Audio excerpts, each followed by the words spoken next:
Britishers India में आते इससे पहले उनको यहाँ पे आना इमेजिन तो करना पड़ना था ना।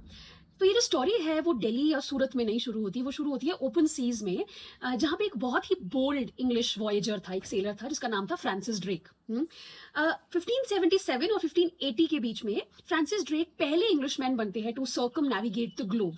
सब जगह वो देख रहे थे और ये वॉयज बहुत क्रूशियल है। It challenges the Spanish and Portuguese dominance and it proves that England can access global trade routes including those leading to India.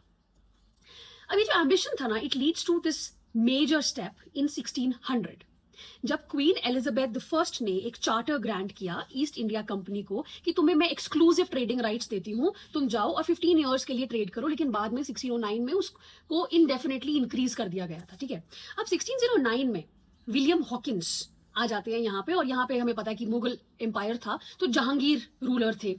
Jahangir के कोर्ट में वो पहुंचते हैं and he tries to secure trading privileges कि मुझे दे दो, लेकिन बहुत स्ट्रॉन्ग ऑपोजिशन वो फेस करते हैं पोर्चुगीज के थ्रू, क्योंकि वो ऑलरेडी डोमिनेट कर रहे थे मैरीटाइम ट्रेड को। एंड इस स्टेज पे इंग्लिश बहुत वीक थे अभी और डिपेंडेंट थे मुगल फेवर्स पे।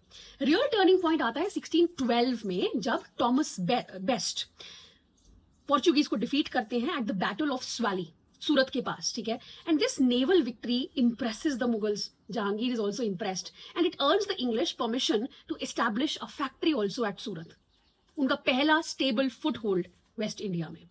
1615 में टॉमस रो आ जाते हैं यहाँ पे ऑफिशियल एक एम्बेसडर बनके जहांगीर के कोर्ट में, और 1619 में ही सिक्योर्स इंपीरियल फरमान्स allowing the English to trade and establish factories across Mughal territories. धीरे धीरे धीरे शुरू होता है। स्टार्टिंग में बहुत उनको प्रॉब्लम्स फेस करनी पड़ी, लेकिन अब English are no longer just visitors, right, they are recognised traders here.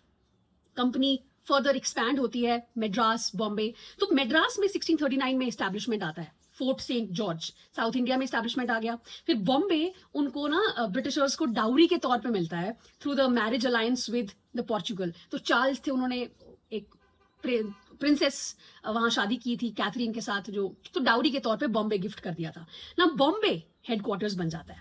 ठीक है, it is transfer to East India Company and these coastal centers become the foundation also of the British power in India.